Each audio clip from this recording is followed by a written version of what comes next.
Video game streaming. It's an area of the gaming industry that is still in its infancy, despite Sony launching the first option in July 2014. PlayStation Now allowed backwards compatibility alongside up-to-date titles to be played on its home and handheld consoles, PC, and select PlayStation-branded TVs and Blu-ray players, all without the need for a download. In 2014, however, internet infrastructure wasn't as good as it is today, and when many houses struggled to get 4K video streaming in 2021, video game streaming was a far-off pipe dream for many in 2014. Sony persisted though, and while there have been different versions of support, the addition of downloads to console, the discontinuation of TV and Blu-ray player support, and the slow global rollout, PlayStation Now is actually a really good service for those with a compatible device. For £49 a year, you have access to any game on the service from the PS2 era all the way through to current gen. Titles are constantly rotating, keeping the service fresh, and the streaming is now more stable than it's ever been, with full HD visuals too, which is all many of the backwards compatible games can achieve. Sony have quietly been cultivating the Netflix of video games many people have been asking for, and it offers some of the best games from the last two generations, thanks to Sony's first-party studios. So, everyone should just copy Sony and jobs are good 'un, right? Well, no. While Sony have the games to shout about, and a superb streaming experience, they are limited in geographical regions and supported devices, meaning you need a PC or PS4 or 5 to be able to play, and then only in certain locations. It's left a gap in the market that other services have then tried to fill. Stadia from Google was the first big player to attempt this, and they bravely took essentially a free console to market. Google are definitely playing catch-up with games. They don't have nearly 30 years of licenses and franchises to fall back on like Sony, but the actual streaming experience is exceptional, and easily the most versatile available. I'd probably say it's the best overall in terms of stability as well. Nvidia released an Android and Windows app that took a different approach. Don't have a super powerful PC, but you want to play the latest games from Steam, Epic, and many other PC storefronts in the best quality? Well, now you can. GeForce Now allows you to access Nvidia's top-of-the-line PCs remotely, all with the latest hardware installed. Once accessed, you play whatever game you want to on that system from wherever you've purchased it. The only downside is that you're limited on actual playtime before you have to rejoin the back of a queue and reboot the game. And this is true for both its free and premium options. Then enters Microsoft, a company that was late to the console war, but stands proud among the big players. And they go a different route yet again. Welcome everybody, my name is Doragon, and this is my review of Microsoft's Xcloud in June 2021.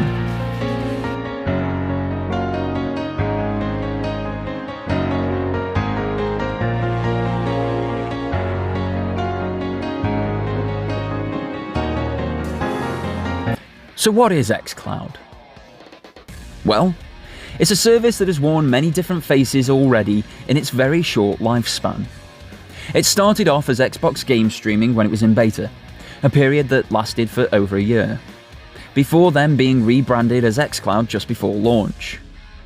On launch, however, it changed again to Game Pass Ultimate Streaming, and has subsequently dropped the streaming bit from its name. It is, however, all the same service, and more often than not, referred to as Xcloud. Xcloud requires a monthly subscription to be able to play. This must be the top subscription that Xbox provides, which is Game Pass Ultimate, coming in at £10.99 per month. For that price, you get access to a different array of games and services depending on where you're playing, though there's no option to adjust those services depending on your hardware. That top price gives you access to games on Xbox consoles, PC, and Android devices, with an iOS web app in the works alongside browser streaming.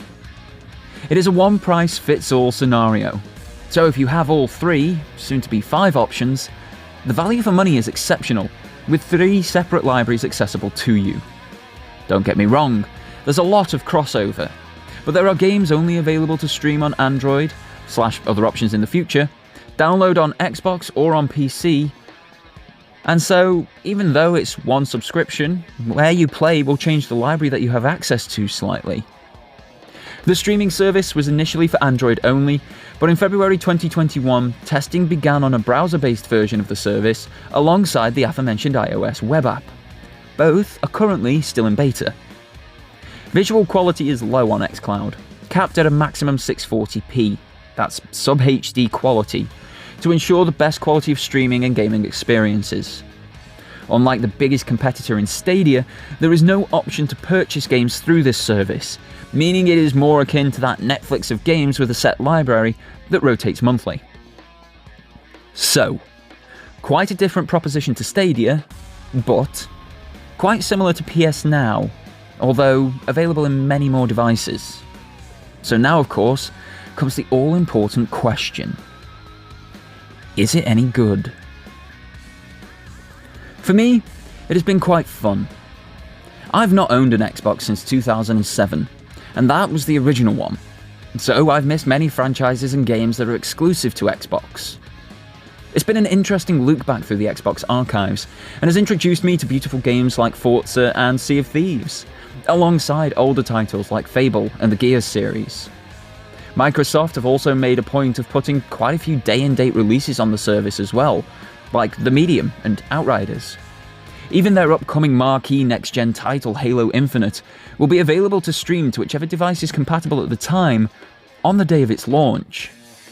This philosophy, though, has created a bit of an odd situation with discussions around Game Pass games.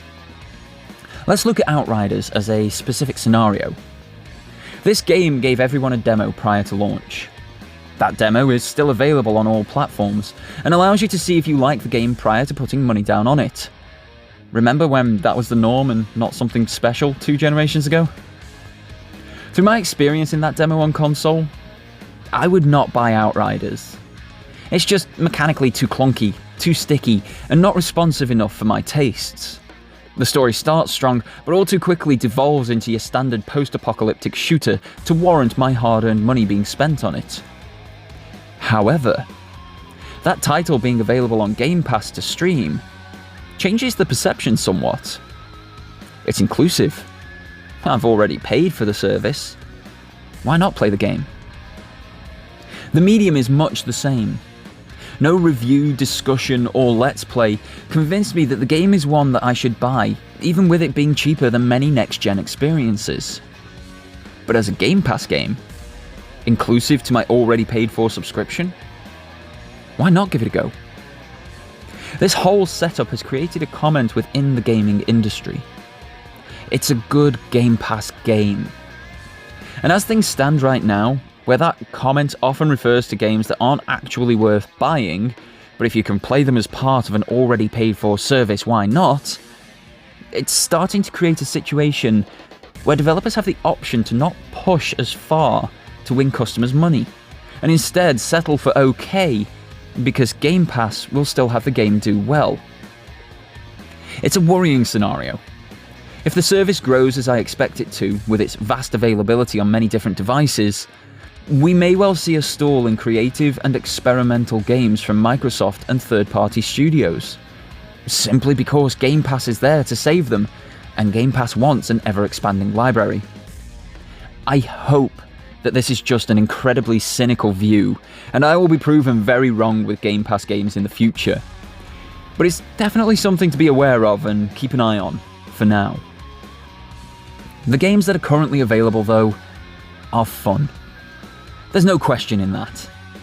But the Xcloud experience is a different matter. I've played the service primarily on my Samsung Galaxy Tab S7 Plus. This is a super powerful device that I'm even editing this video on. But it has a 12.5-inch 1440p OLED display. With Stadia, GeForce Now, and PlayStation Remote Play, the games look beautiful on my tab. Okay, Remote Play is only 720p visuals, but they still look great on a 12.5-inch screen. 640p is a different matter though. While I have had a ton of fun in Forza Horizon 4, I'm often playing a blurry mess, judging corners and overtakes simply by the change in colour of the course, the overlaid racing line, or oncoming pixels. Halo the Master Chief Collection, I had to stop playing as I couldn't see my reticule, and therefore couldn't shoot the enemies. Resolution shouldn't be a barrier to entry for games. I love going back and playing retro titles with 4 to 8 pixels for an entire character. The difference is that they were designed that way. Something like Halo or Forza was designed with a level of visual fidelity that cannot be translated at a resolution less than an eighth of its designed output. As such, the only way to get some form of good visuals is to play it on a smaller screen, which means switching to a phone. And my phone also has a 1440p OLED display though, so while appearing slightly better, being only 6.9 inches, it still faces much the same challenge. Then, there's the actual streaming experience itself. Some days I have amazing input and perfectly stable streams. Others, I'm attempted to take cover in Gears 5, and there is literally more than a second of lag before anything happens in game after my input. By which point I'm dead. I could be sailing the 7 seas in Sea of Thieves, and I'll get that live video buffering effect where you come back in and have missed whatever was going on before the buffering started, usually also resulting in death. Xcloud just doesn't feel consistent in its streamed experience, and I've played it on 220 megabits per second Wi-Fi with a ping of under 11 milliseconds. So that struggle is on Microsoft's side, and considering they've been the pioneers of connected gaming for many years, that's actually a disappointment. I couldn't organise a Destiny raid on Xcloud because I can't guarantee that I'll be there for the whole of it, or be able to see my Qs, buffs and debuffs on screen. On competition like Stadia though, I'd have no worries about raiding at all. So while it has an excellent library, fun games and the might of Microsoft behind it, Xcloud just falters in the gameplay and streaming experiences compared to the competition. There is another odd thing as well. DLC. I only play Xbox games on my Android devices, which means the only way I'm playing them is via Xcloud, one of the main reasons this service was created. This, however, means that I cannot purchase or experience DLC. Take Forza once more. This is a game that comes with some car packs, different events, and even a LEGO area as DLC. None of these are badly priced. As additional packs, they put EA and The Sims to shame on bang for buck. They're also heavily pushed inside every menu in-game. Now, if I'd purchased the game at full price, that would probably annoy me. But experiencing it streamed, I had a different outlook. I was more willing to purchase packs, and I wanted the LEGO pack. Because LEGO, and friends had it, so it'd be fun to play together. But Xcloud doesn't allow you to purchase DLC, even when it's pushed so heavily in-game. Okay, I do kind of get that. It's a one-price-fits-all service, so I'll just go away and find the game version that has it all as part of it doesn't exist. On the one hand, I get it. As a business, DLC and microtransactions make the ongoing big bucks.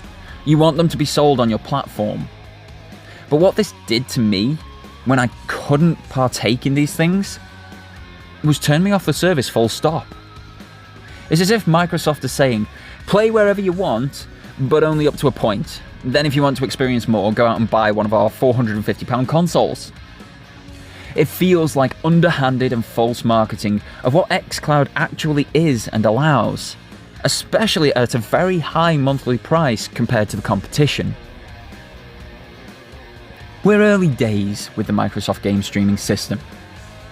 It has an excellent stable of games available to stream, even without the DLC, and it is showing very promising advancements in the 9 months that it has been live. Microsoft have shown that they can fight back from an underdog position. Just look at the Xbox One. So I have hope for the future of the service. As it stands at this precise moment, however, there are better options available for video game streaming, and they come in different forms as well. If, however, you have an Xbox system or a PC, then Game Pass Ultimate is a no-brainer, giving you access to multiple libraries on multiple devices, and allowing the streaming to work more as a complementary service to your existing Xbox gaming experience. If, however, you were looking at Xcloud as your primary gaming option for now, as of June 2021, the competition is doing it better in nearly every single way, and I can't really recommend Xcloud as your game streaming one-stop right now. In the meantime, guys, I would like to thank you all very much for tuning in. Normal drill, don't forget to hit that like and subscribe, it helps the channel out massively.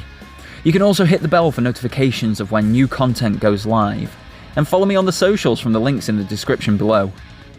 Otherwise, your viewership is very much appreciated, and until next time guys, have yourselves a fantastic day, and take care.